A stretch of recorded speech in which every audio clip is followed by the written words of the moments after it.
Carolina did last night at Tennessee. You know, we did what we needed to do tonight. Really, really glad to see the ball go in for Denver Jones.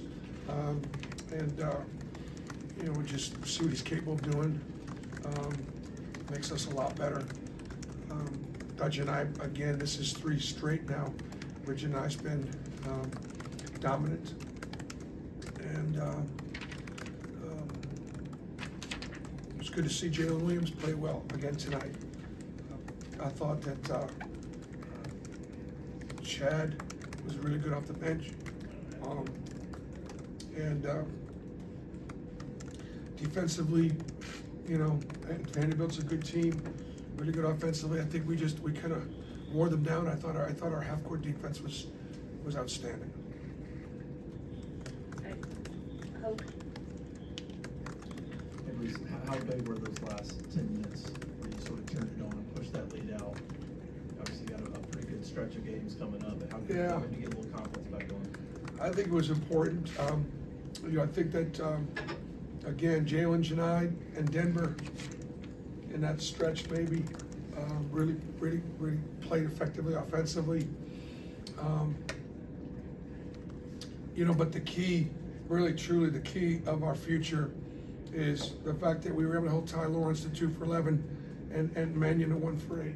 As we move forward, you know, are we going to be able to guard Ole Miss's guards again? We did the first time, but Mississippi State, who's one of the best defensive teams in the country, couldn't. So as I look at anything as we move forward, it's, will our guards continue to guard like that? Will Aiden and Trey and KD and Denver and Lior and Chad and Chris be able to guard night in and night out against what they're going to be going up against for the next 11 games?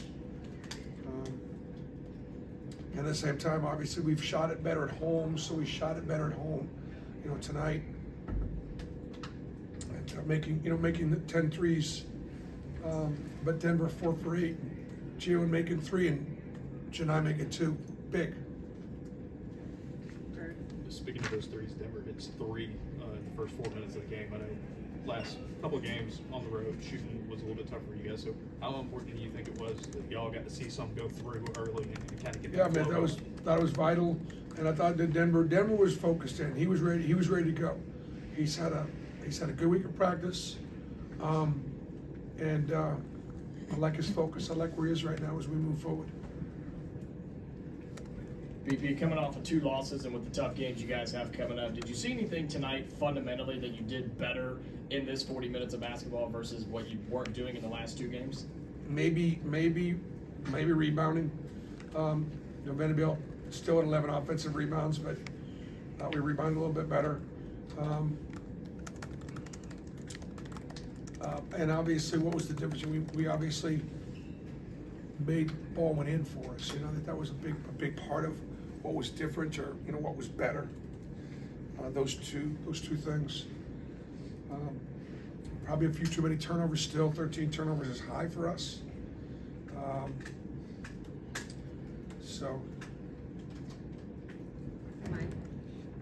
Coach Jalen woke up tonight, had a great game, but Aiden continues to struggle as a young guy trying to get adjusted to play at this level. You know, what would you like to see from him kind of moving forward to help get him out of that slump?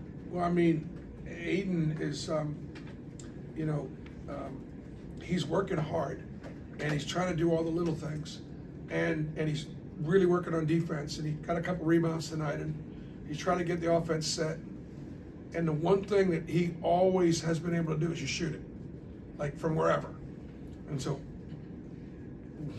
when those shots start going in, we're going to be a different team, and he's going to have so much more fun and have so much more confidence. But right now, the ball's not going in for him. Tony, and then we'll get Ferg and then Jeff. Coach, coming off those 2 losses, kind of what was your message for the guys this week? What does it mean for you to still keep this whole win streak going? Well, I mean, part of the messaging was it's a grind. It is a grind.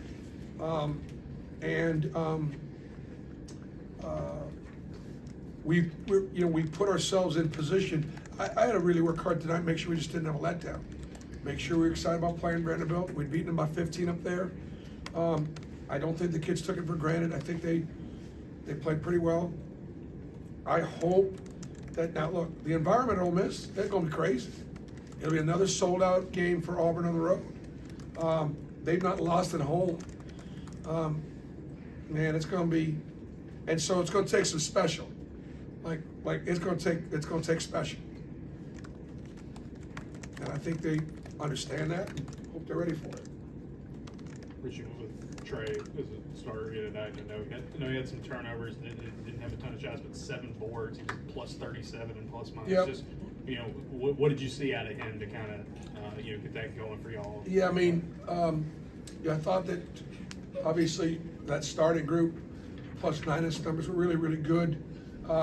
The 3 over and backs was just incredible. I think part of it was him not knowing where he was on the floor. Like, to fiddle fart around with it right there in the middle of the floor. I just wasn't sure he was aware. Mannion could put great pressure on the ball. I'm sure Trey's bothered by it. But I think, like you said, when he comes up with 7 rebounds, that's one of the things we talked about. We needed to pick it up a little bit, and he responded. And obviously his team played well when he was on the floor. That's what point guards are responsible for. Final question, Jeff. BP 50 consecutive sellouts. I know that doesn't count the COVID year, but your record in those 50 games is 47-3, if I did the math right. So, a thought on that? Well, it's a great venue. It's a great environment. Neville Arena is developing itself for quite a reputation. But you're right. If we're 47-3, it's because of 50 straight sellouts. It's because of the incredible passion and support that we get from the Auburn, family. Wanted one of the things I'll make it clear again tonight, just to see I gotta clarify where I'm at. We are so grateful for the support, and I love all the passion, and I love all the intensity that we have. It's just that we're picked 6th in the league. We had Janai Broom was the only kid on any first or second or third team anything in the SEC, and so to this point, we've played, and the kids have played above those expectations. Now, I don't know if that's going to continue.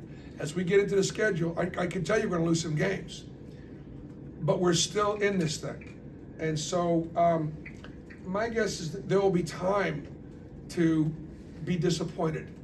Now's not the time, if that makes sense.